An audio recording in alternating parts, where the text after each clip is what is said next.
One of the most frequently preferred defenses in chess history is the Sicilian Najdorf Variation. Pawn to e4. I agree with Fischer. It is the best opening move.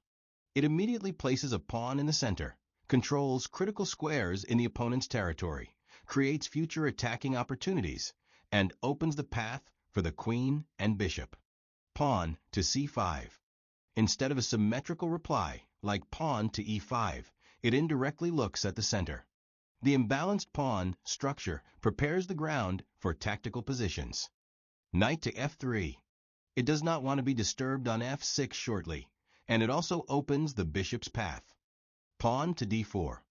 Pawn takes pawn on d4.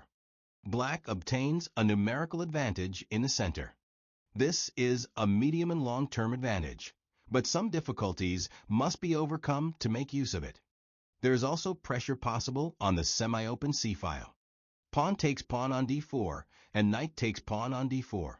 Thanks to the e-pawn, white has a space advantage, a perfect knight in the center, open lines for the bishops, and quick, comfortable development. Knight to f6 with tempo, attacking the pawn. Knight to c3 protecting it. Pawn to a6. In chess literature, this is known by the name of the Argentine Grandmaster Miguel Najdorf. So what is this pawn to a6? Why play a pawn move instead of developing? Of course it signals intentions regarding the queenside, but there are deeper ideas. Let's step back a moment to knight to c3. There are pawns ready to advance in the center. Pawn to e5 looks attractive, doesn't it? It drives away the proudly developed knight, fights for space in the center, and allows the bishop to develop so the king can castle safely. Yes, the d-pawn and the d5 square become weak, but as Fischer pointed out, the advantages more than compensate.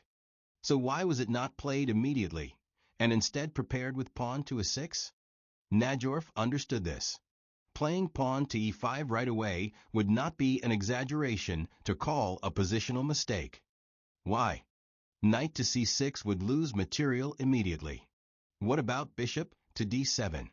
Looking at the pawn structure, this bishop seems good and could protect the weak d5 square later, but after exchanges the opponent would leave us with a problematic bishop behind our pawns. Another option, knight to d7. Unfortunately, the bishop no longer controls the f5 square, and the central knight can jump forward to f5 with tempo, attacking the queen and pawn. Even if the queen goes to c7 to defend, white could obtain a dream position against the Najdorf. Bishop to g5 targets the knight and the d5 square. Suppose pawn to a6 is played now. What do you think about the bishop? It is already too late. Bishop takes knight on f6. The knight is pinned, and now the pawn will be captured. Pawn takes bishop on f6. Bishop takes pawn on d7. Bishop takes bishop on d7. Giving up the bishop pair does not matter. The knight happily arrives on d5, attacking the queen and pawn.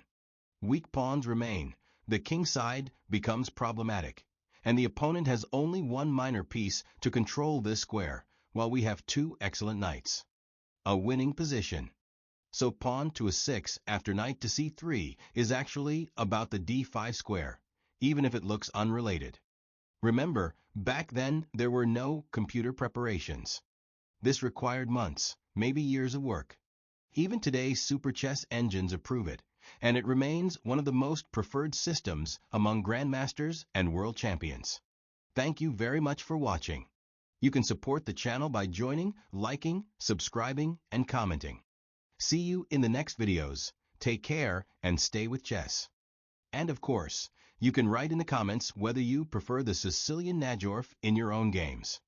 It only takes 5 moves to reach pawn to a6. You might say there is nothing special, easy to memorize.